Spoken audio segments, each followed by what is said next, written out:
Hello again. In this series of videos, we're going to talk about manufacturing. But instead of jumping right into Odoo, we'll first learn a little bit about how manufacturing works. So I'll explain the usual way a product is created and which department uses what. The nice thing about Odoo is that it's an all-in-one solution where every step of the process is managed through the same application. So in a usual manufacturing process, the first step will be the engineers designing the final product.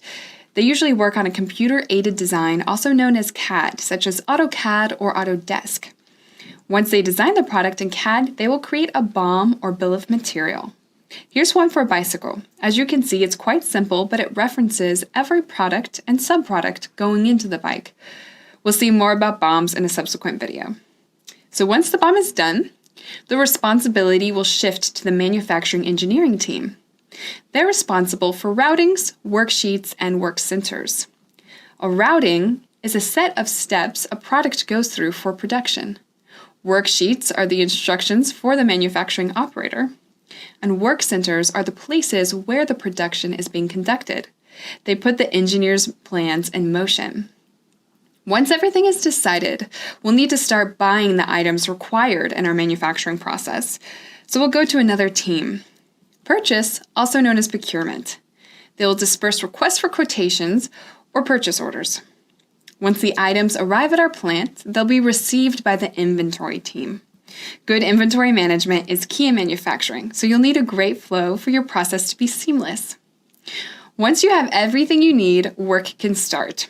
Then the manufacturing foreman will create a manufacturing order and manage the planning of the manufacturing operators. Then the manufacturing operators can start production following a work order, sometimes on a tablet. After the products are produced, we can deliver. The inventory team will prepare the order for shipping. Once the final product has been delivered, a customer might report an issue with it.